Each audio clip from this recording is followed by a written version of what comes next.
네, 많이 기다리셨습니다. 건강매거진 3부에서는요, 현대인의 고질병이자 만병의 근원이죠. 이 만성피로의 원인과 해결법에 대해 알아볼 텐데요.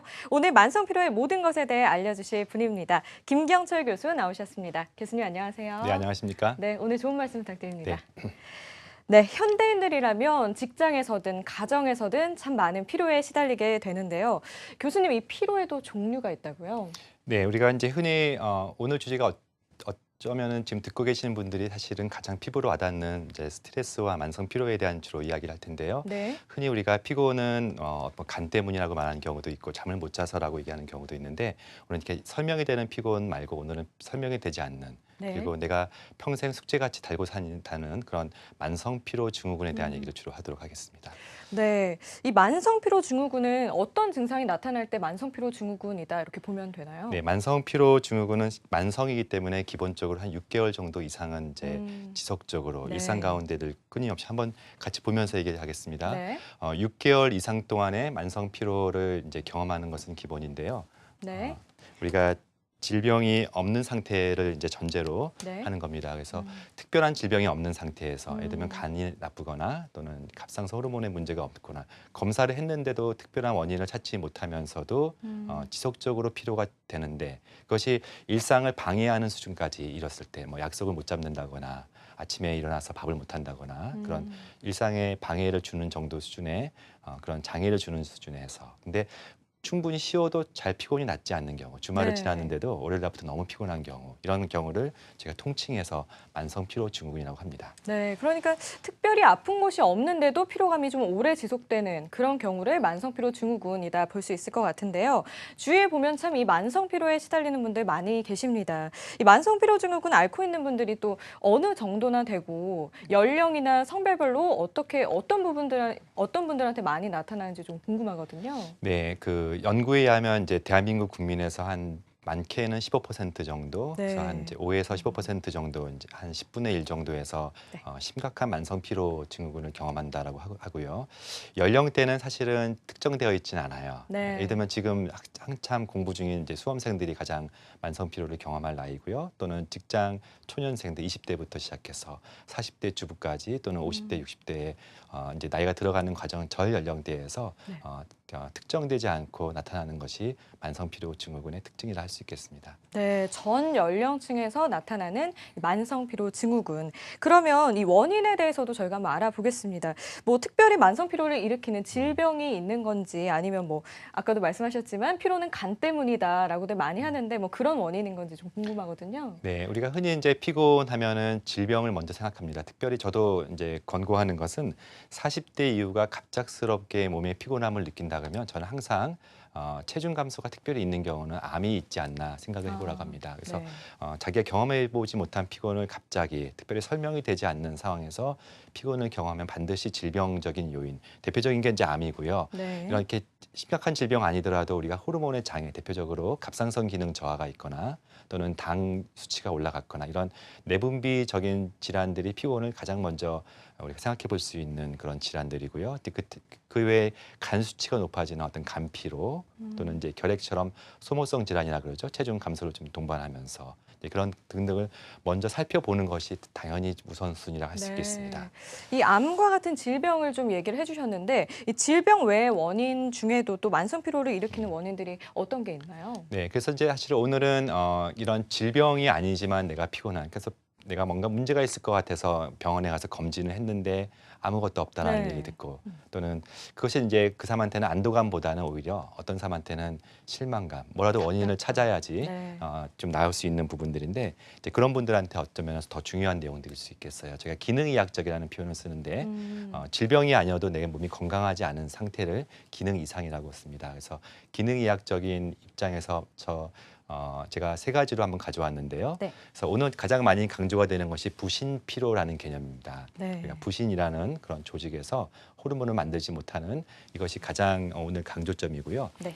에너지를 만들지 못하는 그 어떤 단계, 에너지 효율이 떨어진다는 표현을 쓰는데 그 중에서 미토콘드리아라고 하는 음식을 통해서 만드는 그런 에너지의 기능에 장애가 있는 경우, 오늘은 제가 시간 관계상 이 부분들은 설명하지 못하고요. 네. 세 번째가 신경 정신 피로죠. 그러니까 우울증과 어떤 불안증과 불면증 같은 또는 심각한 무력감이 있어서 정신 피로가 몸의 피로를 이어주는 부분들이 있어서 오늘은 제가 1번과 3번 중심으로 설명을 드리도록 하겠습니다. 네, 저희가 이 부신 기능 저하 어떤 부분일지 좀 어렵게 지금은 느껴지는데 잠시 후에 자세히 알아보도록 하고요. 근데 흔히 만성 피로는 스트레스가 좀 큰 원인이 아닐까 싶어요. 네. 어떤가요? 사실 오늘 이제 주제가 스트레스와 만성 피로는 뗄 수가 없는 주제예요. 네. 그리고 어떤 면에서는 모든 사람들이 공감하는 가장 큰 주제가 특히 현대인들이 공감하는 주제가 스트레스죠. 한번 네. 볼까요?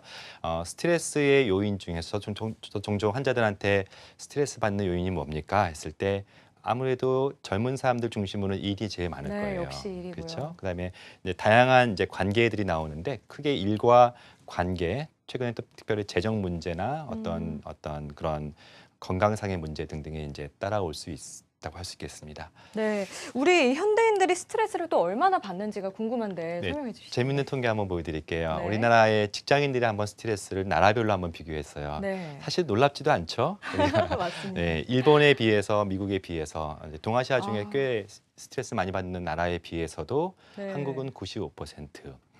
저는 저 수치를 보고 처음에 느꼈던 점은 네, 놀랍지도 않았습니다. 근데 놀라웠던 점은 도대체 5%는 누굴까? 그러니까요. 그렇죠? 그게 그래서 궁금한데요. 네, 네. 5%를 제외하고는 사실은 대부분 사람들이 직장인들, 젊은 음. 사람들은 스트레스를 달고 산다라고 해도 과언이 아닐 수 있다. 네, 생각할 수 맞습니다. 있겠습니다.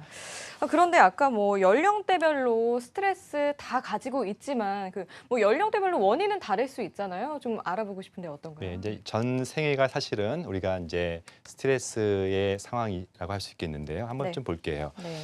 어렸을 때부터 우리는 스트레스 받아요. 특히 이제 한국적인 상황에서는 이런 보육 시설이 잘 되어 있지 않다 보니까 부모들이 일을 하는 상황에서는 아이들이 분리가 됩니다. 그래서 말도 못하는 그 상황에서 엄마가 보이지 않아서 울 수밖에 없는 아이의 스트레스 표현이 많은 연구에서는 그 어렸을 때 그 트라우마들이 네. 이제 분리 장애가 나중에 커서 뇌질환 또는 질병까지도 연결된다는 그런 이제 연구도 있죠. 그래서 우리가 영유아기 때부터 벌써 이제 스트레스를 받기 시작하고요. 네.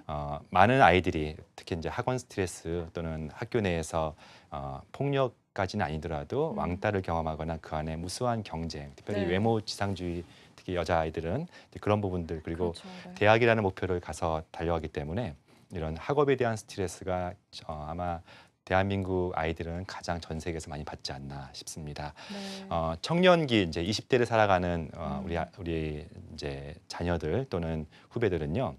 특히 저희 청년기보다 훨씬 더 많은 스트레스 받는 것 같아요. 네. 그게 취업 때문에. 취업 문제예요. 취업 네. 문제가 있고 취업만 문제가 있는 게 아니죠. 연애와 결혼도 참 중요하죠. 숙제 중에 숙제고 네. 쉽지 않은 주제이고 점점 갈수록 이건 더 네. 사회가 문제화되는 것 같고 이제 같은 얘기입니다. 재정이 없기 때문에 결혼을 못하는 그런 부분들이 맞아요. 점점 부모들에 대한 지금 아이들의 지금 청년들의 스트레스가 굉장히 큰 걸로 좀 사회적인 어떤 긴장이라고 할 수 있겠지요. 네. 저 같은 장년기는 어떤 면에서는 스트레스가 굉장히 많은 이유가 한 집안의 가장이고 또는 책임감이 가장 강한 상태인데 네. 여러 가지 이제 한 회사에서는 어떤 이제는 임직원 나이도 될 수 있지만 동시에 고용에 대한 또는 정년 이후에 대한 불안감이 엄습하는 시대이기도 하고 아이들이 그 사랑스러웠던 아이들이 이제는 조금은 좀 자기 마음대로 안 되면서부터 네. 새로운 준비하지 못한 또는 스트레스가 생기기도 하고 이때부터 병이 생기기 시작하는 시대이기 네. 때문에 그런 급 자신감이 없어지는 시대고 노년기라고 해서 스트레스가 없어지는 시기가 아니죠. 특별히 최근에는 노년 우울증의 문제가 네, 될 수도 맞습니다. 있고 배우자 중에 한 분이 먼저 돌아가시는 극심한 스트레스를 경험하기도 하고 또 경제적으로 굉장히 어려운 노인들도 굉장히 많기 때문에 네. 어떤 면에서는 생애 전체의 주기별로 스트레스가 아닌 시대가 없다. 사실은 저 같은 경우는 가정의학과 의사이기 때문에 다양한 연령층이 오는데요. 네네. 스트레스를 논하지 않고 질병이나 증상을 얘기할 수 있을까 할 정도로 우리가 각 시기마다 발생하는 스트레스를 주목하는 것은 중요하다고 할 수 있겠습니다. 네, 어떻게 보면 평생 스트레스를 안고 살아야 하는 숙명인데 이 스트레스, 우리 몸과 마음에 어떤 영향을 좀 구체적으로 주게 되나요? 네, 스트레스가 이제 단순히 정신적인 피로에만 그치는 게 아니죠. 우리 모든 사람들이 경험했을 거예요. 스트레스를 받으면 이제 스트레스도 종류가 여러 가지가 있지만 일반적으로 스트레스 받으면 사람마다 다른 반응들을 해요. 네. 어떤 반응을 주로 하세요? 몸이 아파요, 여기저기. 몸이 아프고 네. 어떤 사람은 스트레스 받으면 많이 먹죠. 네, 네. 어떤 사람은 스트레스 받으면 안 먹게 되죠. 맞아요. 어떤 사람은 스트레스 받으면 잠만 자게 되고 네. 어떤 사람은 스트레스 받으면 밤새 못 자면서 끙끙대는 사람들이 네, 있어요. 맞아요. 그래서 물론 스트레스의 종류가 다르기도 하지만 스트레스에 반응하는 신체의 특징이기도 해요. 일반적으로는 만성 피로를 많이 경험하게 장기간 스트레스 노출되면 오늘 주제인 만성 피로 이야기를 많이 할 거고요. 네. 스트레스를 우리가 잘 다뤄야 되는 이유가 그런 피곤하고 불편한 정도가 아니라 실제 질병을 일으킵니다. 심근경색이라는 질병, 네. 뇌경색은 대개는 급성 스트레스가 악화되는 주범이죠. 아무리 약물 치료를 잘 받았었고 비싼 치료를 잘 받았는데 스트레스 받아가지고 문제가 되는 경우가 너무 주변에 많기 때문에 네. 의사 역시 이 스트레스를 잘 다뤄야 되고요. 주변에 암 걸리신 분들 우리가 문상을 하거나 여러 가지 위로할 때 항상 하는 말이 얼만큼 스트레스 많이 받으셨길래 네. 이런 표현이 그냥 공치사가 아니라 실제 스트레스가 암을 일으키는 굉장히 중요한 그런 요인이라 할 수가 있겠습니다. 네, 스트레스는 잘 관리하지 않으면 질병으로도 이어질 수 있다라는 점을 짚어주셨는데요. 스트레스에도 급성과 또 만성이 있다고 합니다. 이 급성 스트레스, 만성 스트레스 어떤 차이가 있나요, 교수님? 네. 스트레스면 우리가 누구나 좀 회피하고 싶고 스트레스 받으면 누구나 불편하고 그래서 스트레스는 안 좋은 것이다라고 이제 인식하였는데 네. 어떤 면에서는 스트레스가 우리 몸의 신진대사를 좀 활성화시키는 측면이 있어요. 네. 그러니까 예를 들면 이제 학생들이 시험 전날 얼마나 이 평상시에 외워지지 않던 내용들이 네. 스트레스 받으면 이제 비로소 이제 이해가 되고 빠르게, 마음이 급해지면서 굉장히 효율적으로 공부하는 것들 우리 다 경험하잖아요. 네네. 데드라인을 만들어 놓고 우리가 일을 수행할 때 가까이 갈수록 물론 이제 마음은 바빠지지만 네. 퍼포먼스 즉 일을 하는 측면에서는 굉장히 우리를 드라이브 강하게 밀어주는 측면이 있어요. 그래서 네. 어떤 면에서는 스트레스가 있기 때문에 우리가 사회생활도 하고 일종의 우리한테 맡겨진 일들을 대응할 수 있는 좋은 부분이 분명히 있어요. 네. 특별히 급성 스트레스라고 불리우는 그런 상황은 우리가 영어로 이제 죄송하지만 파이팅 한다고 해요. 싸울 준비를 우리 몸과 마음이 만들게 해주는 그런 가장 어떤 면에서는 핵심이 급성 스트레스 호르몬이에요. 코티졸이 올라가게 되면 네. 코티졸이 이제 스트레스 호르몬인데요. 우리 몸속에 모든 좀 이완됐던 것들이 긴장하게 만들고 네. 그리고 혈압을 증강시켜서 모든 곳에 피를 공급시키는 준비가 되어 있고 싸울 준비를 만드는 거예요. 그래서 급성 스트레스 때 이런 싸움을 통해서 내가 이길 수 있는 능력을 가지시면 스트레스를 넘어가는 건데 네. 사실은 대부분의 경우에서는 제가 지죠. 그렇죠. 이게 만만한 상대들이 아니잖아요. 네. 스트레스를 주는 요인들은. 그래서 사람들이 급성 스트레스 때 이렇게 이기는 방식으로 매번 부딪히다가는 결국 다치는 게 자기이기 때문에 다음 단계에서는 만성 스트레스, 네. 즉 딱히 스트레스 요인이 보이진 않는데 도망 다니는 시기를 경험해서 플라이트라는 표현을 써요. 그래서 네. 어떤 면에서는 너는 뭐가 이렇게 스트레스가 많은지 누가 봐도 이해 못하는데 본인은 스트레스에 갇혀 사는 그런 단계를 만성 스트레스라는 표현을 쓰고 급성 스트레스 때는 코티졸이 증가하면서 몸을 대응시키지만 네. 만성 스트레스는 코티졸이 소모가 돼서 감소가 되면서 모든 신체 기능들이 저하가 되는 만성 피로로 연결되기 때문에 네. 그래서 우리가 급성 스트레스와 만성 스트레스는 분리해서 대응하는 것이 중요하다고 할 수 있겠습니다. 네, 어떻게 보면 우리에게 동력이 될 수도 있는 급성 스트레스 그리고 만성 스트레스까지 좀 단계적으로 좀 짚어주셨는데 그러면 얼마나 스트레스를 받았는지 좀 측정을 해볼 수 있는 방법 같은 게 있으면 좋을 것 같아요. 그렇죠. 자기가 스트레스 많다고 표현하면 그 스트레스가 많은 거겠죠. 근데 네. 이제 좀 더 제가 급성 스트레스와 만성 스트레스 또는 만성 피로의 단계를 병원에서는 어떻게 해야 하는지 잠깐 말씀을 네네. 드릴게요. 제일 먼저 호르몬의 변화가 생기는데 좀 전에 말했던 코티졸이라고 하는 호르몬의 네. 그런 분비의 변화가 생깁니다. 일상적으로는요, 스트레스 이 코티졸 호르몬은요, 아침에 높아요.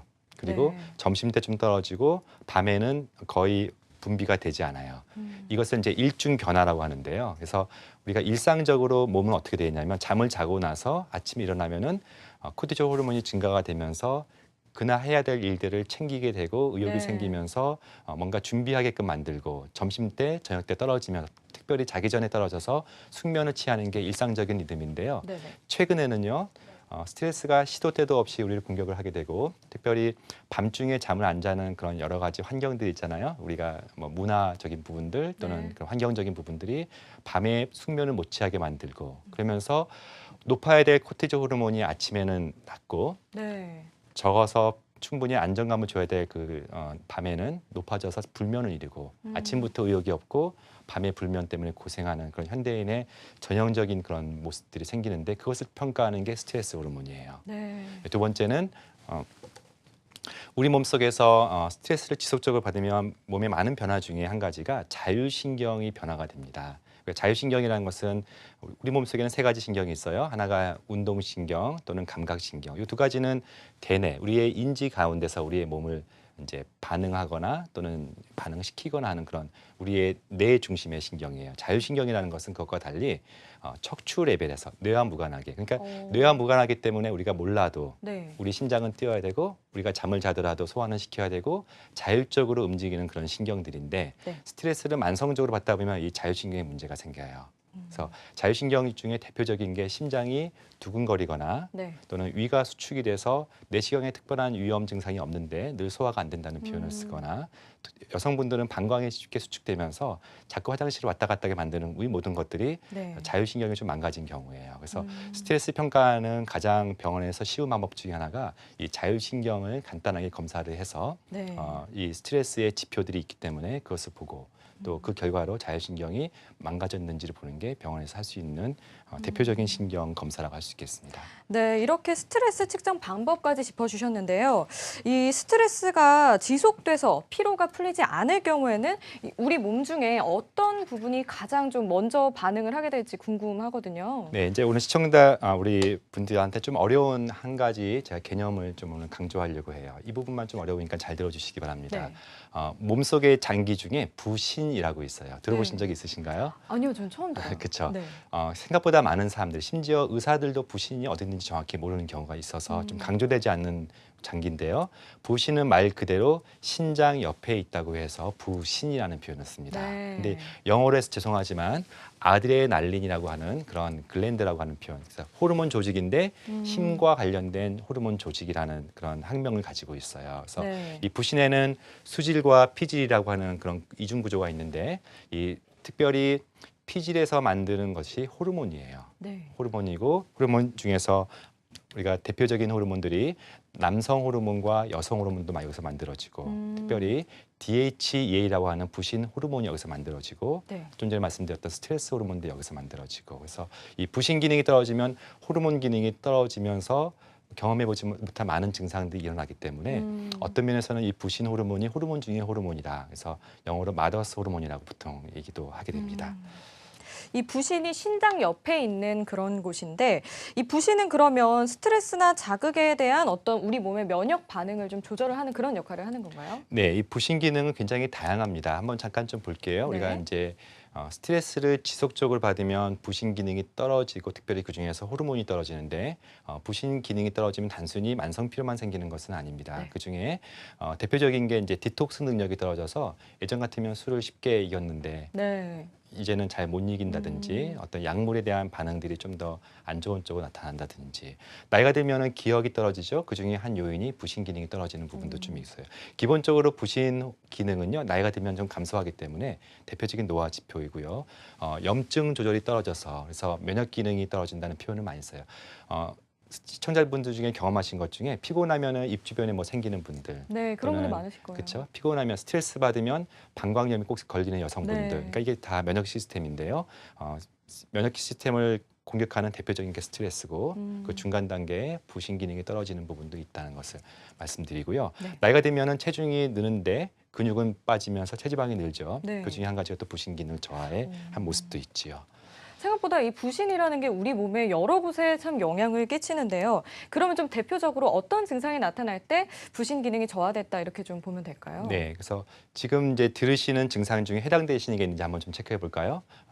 일단은 이제 몸이 항상 무겁다는 표현, 통증이라는 표현하고 좀 달리, 네. 그러니까 어떻게 딱 일정 부분을 말할 수는 없지만 무겁다는 표현을 좀 많이 네. 쓰죠. 그리고 식사를 거르거나 늦어지면 짜증 난다는 표현을 많이 네. 하는데 또 이제 오후 한 4시쯤 되면은 당 떨어진다는 표현을 하면서 네. 막 탄수화물을 찾는 그런 사람들이 있지요. 맞습니다. 특히 여성분들은 생리불순, 부신에서 네. 여성 호르몬이 만들어지는 그 과정이 있기 음. 때문에 생리불순이 있거나 또 이런 패턴에서 나중에 칼슘이 굉장히 몸에 많아요. 그래서 통증이 많이 생기는데 생리통이나 편두통 같은 거 있을 수가 있고 우울과 불안이라는 증상들이 같이 동반되기도 하죠. 그리고 네. 가장 대표적인 표현이 아침에 일어났을 때 힘들다는 거. 잠을 잔 것 같기도 하고 안 잔 것 같기도 한데 아침부터 기운이 없다는 표현을 쓰기도 하고요. 또는 뭐 다크서클도 있고요. 여기는 표현되지 않지만 성적인 욕구가 많이 떨어지죠. 호르몬의 부분 때문에. 그래서 모든 것이 귀찮아지고 일하기 싫어지고 그리고 제 개인적인 경험은 추위 많이 탑니다. 네. 부신 기능이 떨어지면 그래서 추위 많이 타고요. 피곤하고 마치 갑상선 기능 저하 같은데 피 검사는 괜찮고 그리고 대개는 이제 좀 마른 체형이고 네. 잘 안 먹는 사람이 피곤 호소할 때는 이 부신 기능 저하인 경우가 굉장히 많습니다. 제가 추위를 굉장히 많이 타거든요. 네, 오늘 아마 이거 굉장히 네, 제가 아나운서님 집중해서 잘 들으시면 아마 네. 본인에 해당되는 내용들이 많이 있으실 것 같아요. 네, 집중해서 봐야겠고요. 그러면 이 만성 치료 중에 이 부신 기능을 우리가 좀 강화하는 방법을 찾아보면 좋을 것 같은데요. 음식 같은 것도 좀 도움이 될까요? 네, 이제 지금부터는 이제 어떤 면에서는 이게 내 증상인데 물론 이제 병원에 오면 저희가 검사를 합니다. 부신 호르몬을 측정하기도 하고 네. 부신 기능 중에 그 미네랄 균형을 일으키는 그런 기능이 있는데 부신 기능이 떨어지기 때문에 저희 병원에서는 머리카락에서 미네랄 측정을 하기도 하고 그래서 또는 자율신경을 보기도 해서 부신 기능이 떨어져 있다고 전제했을 때 저희가 처방하는 것들을 말씀드릴게요. 왜냐하면 피곤하다고 다 같은 처방이 들어가는 게 아니에요. 간 수치가 높으신 분들은 네. 간 수치를 떨어뜨리는 게 중요하고 잠을 못 자시는 분들은 잠을 자게 만드는 게 중요한데 그게 아니고 부신 기능이 떨어지신 분들에 해당되시는 분들은 지금 같은 처방이 중요하겠습니다.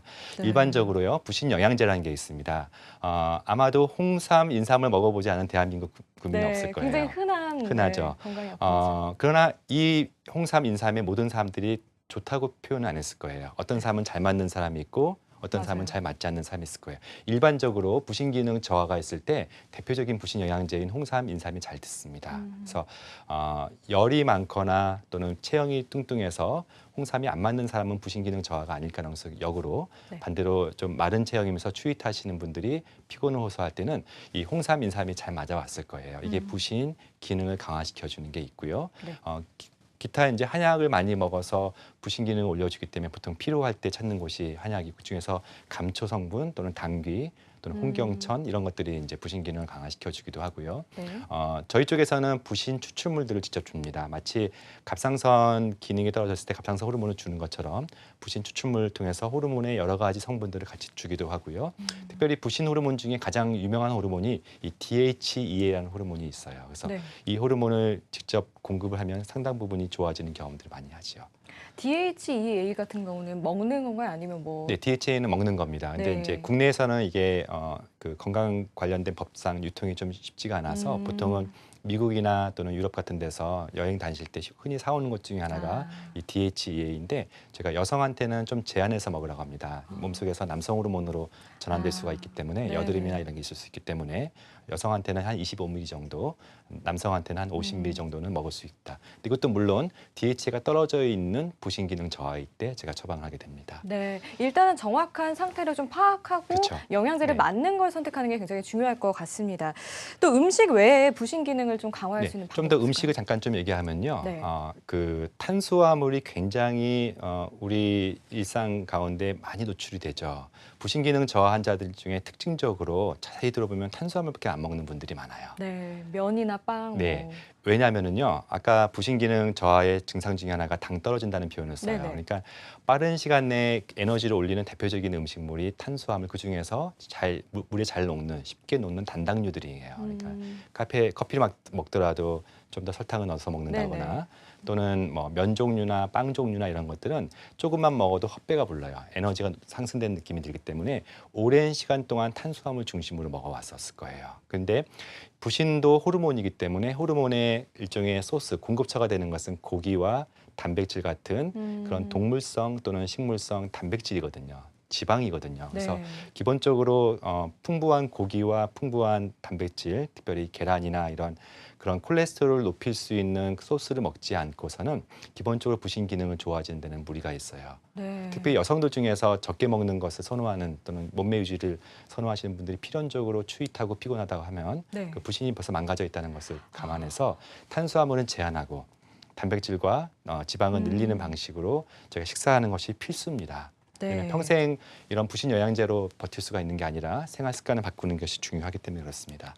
네, 그러면 이렇게 음식까지 저희가 알아봤고 그 외에 이제 강화시킬 방법이 또 궁금하거든요. 네, 저희 병원에서 이제 그 환자들 대상으로 저희가 연구를 저희가 많이 하는데요. 그래서 데이터도 좀 보는데 부신 호르몬 중에 DHEA를 올릴 수 있는 그런 요인들이 무엇인가 저희가 데이터를 분석했어요. 네네. 근데 그 중에서 근육량은 늘리면서 체지방은 줄여왔던 사람들이 부신 영양제 없이 DHEA가 올라가는 것들을 볼 수가 있어요. 그래서 저희가 피곤을 회복하기 위해서는 운동이 필요합니다라고 얘기하는데 네. 사실은 입장에서는 운동할 수 없을 정도로 피곤하시거든요. 네. 운동하면 더 피곤하거든요. 그렇죠. 그래서 사실은 아는데 못하시는 분들이 있어요. 그래서 저희가 하는 방침은 부신 강화시키면서 조금은 피곤을 버티게 만들어요.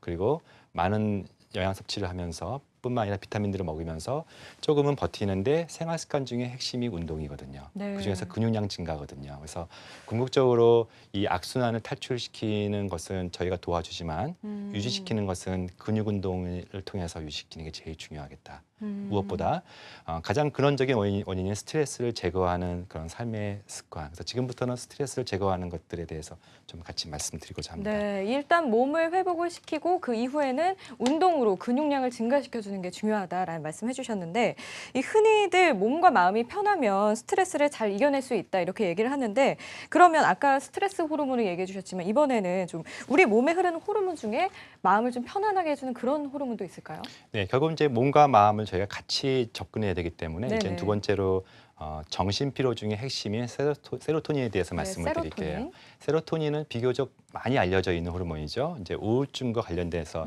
알려져 있기도 하고 네. 특별히 여성분들 이렇게 많이 이제 충동적인 식탐이 있죠. 네네. 그것이 세로토닌 결핍에 의해서 보통 생기기 때문에 스트레스 받을 때 많이 먹는 타입인 경우 이 경우라고 할 수 있겠는데요. 그래서 보통 식욕 억제제는 세로토닌들이 많이 첨가된 약제들이 많이 있습니다. 그래서 세로토닌은 결핍 시에도 문제이고 과잉 시에도 문제가 돼요. 그래서 보통 이제 결핍 시에 알려져 있는 것이 우울증과 좀 전에 말씀드렸던 식욕 증가, 네. 불면증. 또 세로토닌 그 다음 단계가 몸속에서 멜라토닌이거든요. 그래서 결국은 세로토닌 저하가 불면증까지 일으켜서 오히려 우울을 악순환시킬 수 있는 그런 부분이 할 수 있겠습니다. 그러면 이 세로토닌 같은 경우는 저희가 몸에서 좀 어떻게 활성화를 시켜야 될까요? 네, 기본적으로 세로토닌이 부족해 있는 사람이 있죠. 그래서 네. 이제 우울증으로 저한테 처음 오시는 분들이 있겠죠. 그래서 구조화된 설문지를 통해서 우울증 점수가 심하면 저희가 세로토닌 약물을 처방하는 게 보통 정신과적인 치료, 네. 우울증 치료라고 할 수가 있겠는데요. 세로토닌을 주거나 도파민을 주거나 또는 이제 노에피네프린 같은 그런 몸에서 부족한 이런 신경 전달 물질을 주거나 반대로 어떤 경우는 너무 과잉됐을 때는 신경 안정제를 줘요. 그래서 이 약물을 통해서 조정해 주는 게 가장 의사들이 많이 해왔던 방식인데 사람마다 나는 약을 먹을 정도는 아닌데 나는 약을 먹을 정도는 아닌데 병원 가기는 싫고 네. 그래서 그것을 대체할 수 있는 것들에 대한 궁금증이 있을 것 같아요. 그래서 네네. 오늘은 약제 외에도 다음과 같은 방식으로 대체할 수가 있습니다. 기본적으로 세로토닌과 멜라토닌은 굉장히 비슷한 구조를 가지고 있어요. 그래서 혹시 잠을 못 자는 것이 예전 같지 않고 자꾸 잠이 끊기면 네. 특별히 나이가 한 30세 이상에서 성인이 되어서 잠이 끊기면 멜라토닌을 보충하는 것도 방법이에요. 주변이 밝은 상태에서 숙면을 취하지 못하는 것 중에는 멜라토닌 호르몬 저하도 있을 수 있기 때문에 그래서 쉽게 구할 수 있고 안전하기 때문에 의사 처방 없이도 살 수 있는 대표적인 호르몬이라 할 수 있겠죠. 네네. 스트레스를 완화시키는 음식이 있거든요. 우리가 같은 음식을 먹거나 같은 영양제를 먹어도 스트레스를 완화시키는 대표적인 것을 잠깐 말씀드릴게요. 네네. 조금 어려운 용어들이 있는데요. 태아닌은 녹차에서 추출한 겁니다. 네. 네, 보통 녹차에서는 카테킨이라고 하는 항산화제가 유명한데요. 특별히 녹차 중에서 보이차 같은 고급 녹차에는 이 태아닌 성분이 풍부해요. 그래서 태아닌이 마음을 편하게 해주는 그런 천연 신경 안정제라고 하시면 되겠습니다. 그리고 네. 트립토판이 아미노산 단백질의 그 구조인데요. 트립토판은 몸속에서 세로토닌으로 전환이 돼요. 특별히 비타민 B6번과 같이 만나서 그래서 저희가 피곤해 하시는 분들, 특별히 우울증이 있으면서 피곤해 하시는 분들은 트립토판이 풍부한 음식을 드시라고 해요. 어떤 게 있는지 아세요? 아니요. 대표적인 게 바나나예요. 아. 그리고 대표적인 게 사실은 고기예요.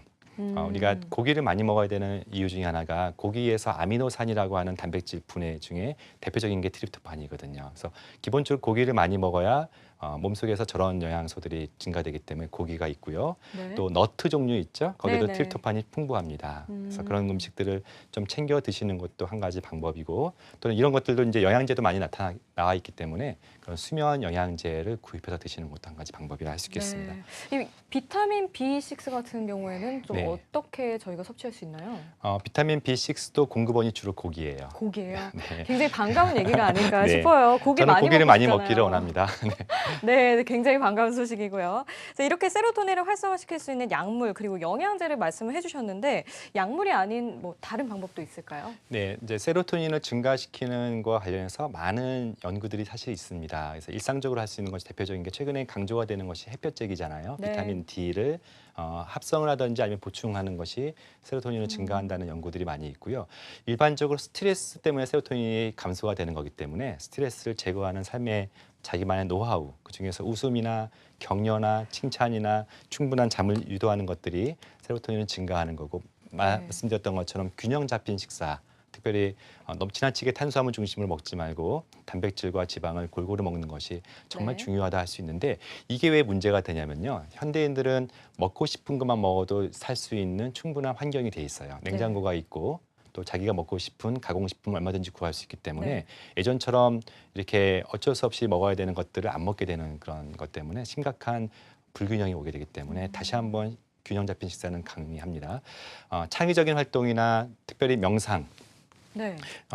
많은 연구에서 명상과 관련해서 스트레스를 완화시켜서 특별히 세로토닌을 활성화시킨다는 연구들이 많이 있죠. 그래서 이런 하버드 연구 같은 경우 특별히 명상은 교감신경이라는 급성 스트레스의 자율신경을 낮춰서 네. 교감과 부교감을 이렇게 좀 균형 잡히는 데 있어서 굉장히 중요하기 때문에 우리가 현대인들이 너무나 많은 뇌를 혹사시키고 있죠. 이제는 쉴 때도 예전처럼 멍 때리지 못하고 핸드폰을 본다거나 뭔가 끊임없이 노출되어 있는 미디어 영향 때문에 네. 쉼도 쉼 같지가 않은 상황이 되기 때문에 네. 어느 때보다 명상이 어려운 시대일 수도 있겠다 싶습니다. 네, 그럼 그 명상을 저희가 어떻게 해야 되는지 혹시 알려주실 수 있을까요? 네, 저희가 이제 잘 알려져 있는 명상이 저희 병원에서도 명상을 시키고 네. 또 그것들 가르치는데 잠깐 눈을 감고 어떤 좋은 생각하세요 하는 순간 네. 눈을 감긴 감는데 머릿속에는 복잡한 생각이 네. 밀려오죠. 그렇게 3, 4분 시간 동안 가만히 있었던 적이 별로 없거든요. 네. 그 시간을 되게 힘들어하세요. 음. 그래서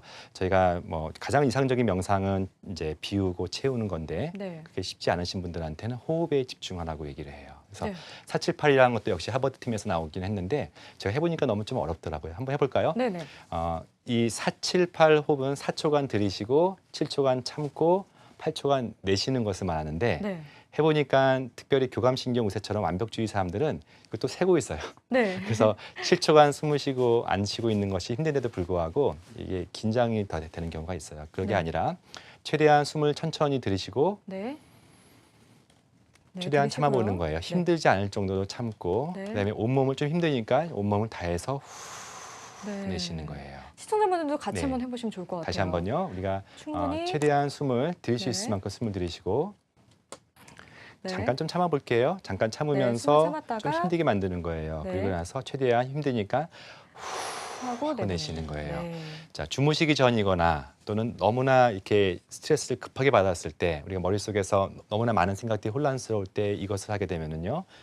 깊은 호흡을 통해서 미주신경이라는 것이 자극이 돼요. 네. 미주신경이 대표적인 부교감신경이기 때문에 교감신경을 낮추는데 대표적인 방법이기 때문에 특별히 명상이 어려우신 분들은 호흡에 집중하면서 깊은 1분당 보통 13회 정도 우리가 일반적인 숨을 쉬는데 1분당 한 4번 정도 5번 정도 숨을 쉰다 생각하시고 네. 긴 호흡을 하시는 것을 수시로 하시는 것도 큰 도움이 되겠습니다. 네, 충분히 숨을 쉬었다가 잠시 또 참았다가 후 하고 내보내는 그 478 호흡법 알아두시면 좋을 것 같고 또 명상할 때 자세 같은 것도 중요할 것 같은데요. 뭐 어떻게 해야 자세는 될까요? 사람마다 좀 이제 최대한 릴렉스 하는 건데 역시 그것도 긴장하지 않기 때문에 우리가 앉아서 하시는 분도 있고 서서 하시는 분도 있고 누워서 하는 건 상관없습니다. 자세는 네. 자기가 가장 근육을 이완시킬 수 있는 방법이면 좋을 것 같아요. 네, 편안한 자세로 하시면 좋을 것 같고 자, 저희가 스트레스를 이길 수 있게 하는 세로토닌을 어떻게 하면 활성화시킬 수 있을지 알아보고 있습니다.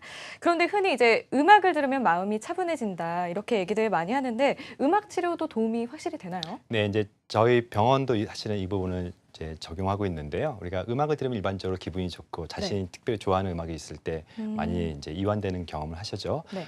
저희 병원에서는 좀 특별한 음악을 들려주는데요. 그 자율신경에서는 그 자율신경을 측정하는 방식이 심장의 주파수를 이용해서 측정을 합니다. 그래서 사람마다 다 다른 주파수가 심장에서 나오는데 그 심장에서 나오는 그 물리학적 주파수를 음에 있는 주파수와 연결시켜 가지고 기존에 있는 음원을 연결시켜서 음악을 집석해서 만드는 그런 개념이에요. 그래서 네. 내 심장이 지휘하는 그런 교향곡이라는 표현을 쓰는데 그래서 심장에서 나오는 주파수를 즉 다른 말로 하면 파동입니다. 네. 그래서 파동을 음악 파동으로 바꿔서 들려줌으로써 그 긴장된 파동을 또는 균형 잡히지 못한 파동을 균형을 만들어주는 그런 특별한 치료인데요. 한번 잠깐 좀 볼게요. 네. 저희가 이런 음악과 명상을 통해서 환자의 스트레스를 제거하는 모습들을 봤는데 여기 높아져 있는 게 교감신경이고요. 네. 부교감신경 거의 없는 급성 스트레스 상태인데 네. 음악을 통해서 그 직후에 보니까 교감과 부교감이 비슷해지고 또 우리가 보는 어. 스트레스 변이도가 있는데 스트레스 변이도가 완화되면서 스트레스가 줄어들고 저희 연구에 의하면 이것을 반복적으로 했을 때 만성 피로가 호전되는 그런 지표도 저희가 보여드렸던 것처럼 네. 이 스트레스를 제거하는 방법 중에 한 가지겠죠. 특별히 이제 과학적으로 좀 더 그 파동을 이용한 치료의 네. 방법이지만 이런 방식이든 저런 방식이든 스트레스 제거하는 게 만성 피로를 좋아지게 하는 그런 대표적인 하나의 도구라고 보실 수가 있겠습니다. 네, 음악 치료법도 저희가 짚어봤고요. 근데 흔히 아마 스트레스를 좀 먹는 걸로 많이들 푸실 것 같아요. 이 음식 섭취가 스트레스 해소에 확실히 도움이 될까요? 네, 이제 아까 말씀드렸던 것처럼 이제 스트레스 완화시키는 그런 음식들을 제가 네. 이제 다시 한번 강조하면은 네. 탄수화물을 제한하고 충분한 단백질을 드시는 게 중요하다 이제 할 수가 있겠고 네. 또 마그네슘이나 트립토판이나 태아닌 같은 특정 영양소들이 좀 도움이 되겠다 할 수 있겠습니다. 네. 그러면 우리가 일상 속에서 스트레스를 좀 낮추려면 어떻게 하는 게 좋을까요? 네, 저희가 처음에는 만성 피로 가지고 이제 이 이야기를 시작했는데 궁극적으로는 스트레스를 제거하거나 사실은 스트레스를 제거하지 않으면 스트레스를 대처하는 자신의 능력을 키우거나 네. 이제 이런 부분도 저도 진료실에서 사실은 마무리하면서 이런 부분들이 이야기가 되는데요. 스트레스를 대처하는 가장 대표적인 저희의 처방은 부신 호르몬이죠. 네. 그러나 이제 자신의 일상에서 스트레스를 대처하는 저희의 경험을 잠깐 말씀드리면 첫 번째는 스트레스에도 좋은 스트레스가 있다고 인정하는 거예요. 대부분 사람들이 스트레스를 호소할 때 예를 들면 네. 시댁과 관련된 긴장에 대한 얘기들 네. 또는 이제 직장에서 상사에 대한 불만들과 또는 자녀들이 빗나가고 있는 것에 대한 한숨과 힘든 부분들이 있어요. 분명히 나쁜 스트레스가 더 많겠지만 네. 그 중에는 나한테 잔소리하는 그 누군가 때문에 내가 사람 되고 있다는 거 그리고 나한테 과도한 업무가 주어졌다고 판단하지만 그렇기 때문에 우리가 월급을 받으면서 또 내가 퍼포먼스를 하면서 한다는 또는 나한테 예상되지 못했던 어느 순간에 왔던 스트레스일지라도 다 인생에는 의미가 있고 나한테는 그것을 충분히 이용할 수 있다. 그래서 스트레스를 두려워하지 말고 스트레스를 피하는 것이 중요한 것이 아니라 네. 그 스트레스의 이면의 모습들을 한번 좀 보면서 긍정적으로 받아들이는 것도 일단은 필요해요. 물론 모든 스트레스가 그렇게 긍정화시킬 수는 없지만 이렇게 한번 스트레스를 다룰 수 있는 주제로 여기는 것이 중요합니다. 네, 흔히 이제 긴장감이나 떨림 같은 그런 감정도 스트레스로 좀 느끼기가 쉬운데 그런 부분의 이면의 어떤 긍정적인 요소들을 생각해 보면 그것 자체가 스트레스 완화에 도움이 된다 이렇게 말씀을 해주셨고 스트레스는 또 몸과 마음의 노화도 촉진한다고 하잖아요.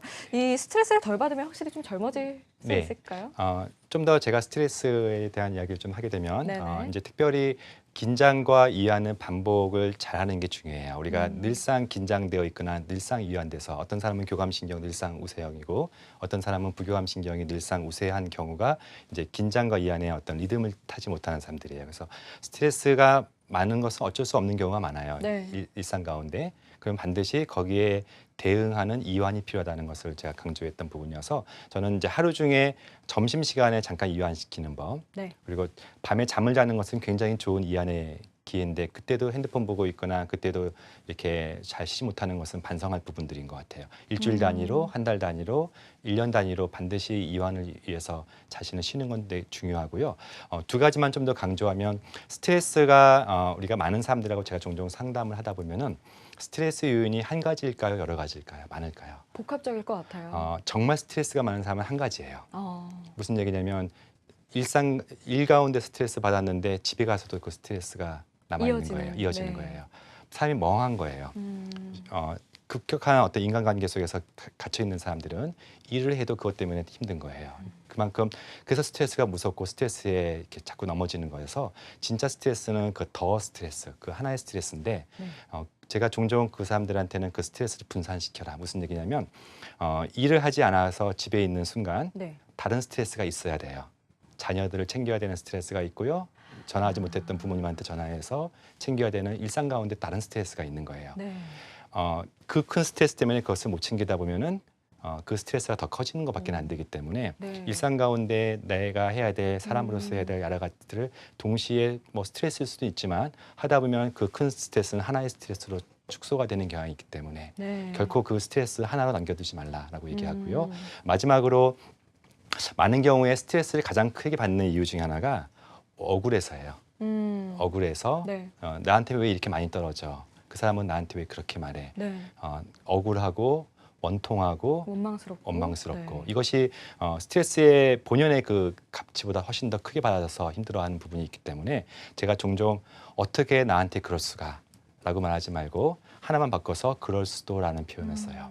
그럴 수도 그럴 있다. 수도 그럴 수도 있는데 나 같아도 그랬을 수도 있다. 나 같아도 그랬을 것이고 어쩌면 나였으면 더 심하게 했을 수도 있다라고 하면은 적어도 나를 힘들게 하는 그래서 그 백그라운드에 나를 무언가 더 억압하려는 그 사람들의 의도를 감출 수가 있어요. 네. 그럴 수도 있다고 생각하는 순간 적어도 그 사람이 미워지는 게 아니라 상황만 미워지게 되는 거기 때문에 이런 전환이 굉장히 중요해서 제가 좀 강조했던 부분들입니다. 네. 그럴 수가가 아니라 그럴 수도.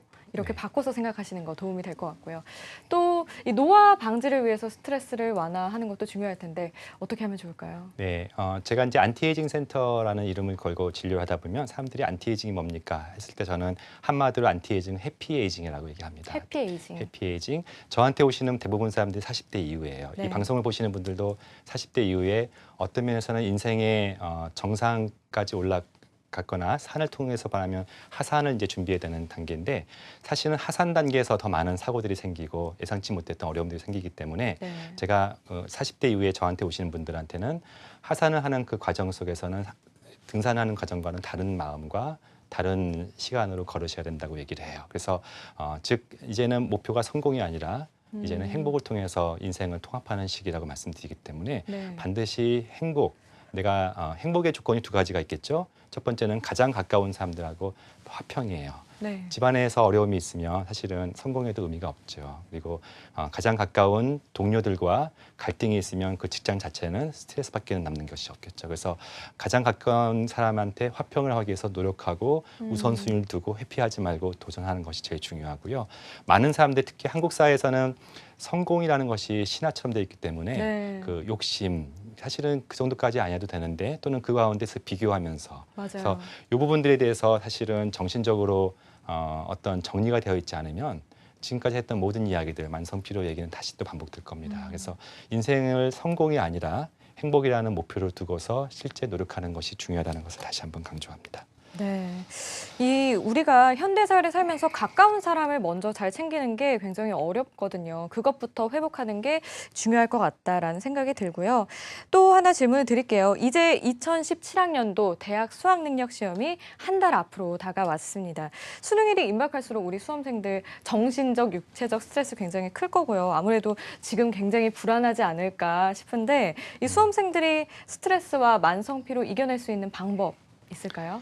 네, 사실 이제 저도 고3 수험생 아버지입니다. 네. 이제 한 달 뒤면 이제 시험을 볼 이제 자녀의 아버지인데 같은 논리로서 이제 스트레스 얘기를 잘 해왔기 때문에 고3이라는 시기는 어떤 면에서는 그동안 공부해왔던 마지막 시험이잖아요. 그래서 네. 이 마지막 시험 하나에 그의 인생이 정해진다고 우리가 알려져 있기 때문에 굉장히 힘들고 버겁게 지금 시간을 버티고 있는데 저는 좀 더 인생을 긴 관점에서 보면은 마지막 시험이 아니라 어쩌면은 고3이라는 시기는 스트레스를 처음 경험하는 자기가 감당하기 어려운 스트레스를 처음 경험하는 첫 번째 시험의 기간이라고 생각해요. 네. 다 아시지만 고3 시기보다 훨씬 더 많은 스트레스가 우리 인생의 이후에 곳곳에 펼쳐지죠. 있죠. 네. 그래서 학부모도 마찬가지입니다. 이 고3 수험생들의 부모 또는 고3 수험생의 아이들이 단순히 좀 더 어떻게 성적을 올릴 것에 포커스를 두게 되면 아이가 행복하지 않을 수 있어요.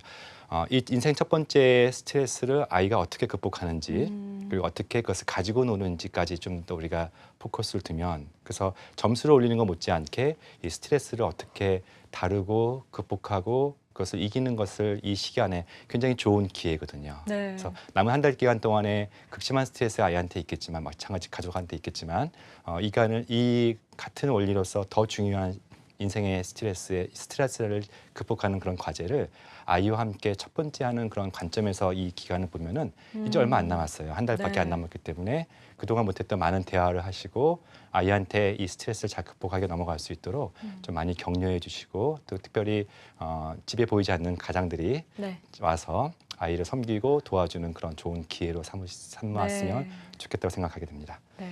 아이에게는 아무래도 인생 첫 스트레스이기 때문에 가족들이 함께 이걸 잘 회복하고 관리할 수 있도록 도와주는 게 굉장히 중요할 것 같다는 생각이 듭니다. 네, 오늘 이렇게 스트레스 완화에 대한 이야기 해봤는데요. 모든 치료법은 전문의와 상담을 통해서 적절한 치료를 받는 게 중요하고 가장 좋은 선택이라는 점 유념을 해 주시기 바랍니다. 자, 지금까지 김경철 교수와 만병의 근원인 스트레스와 만성 피로에 대해 자세하게 알아봤습니다. 교수님 오늘 귀한 시간 내주셔서 고맙습니다. 네, 감사합니다.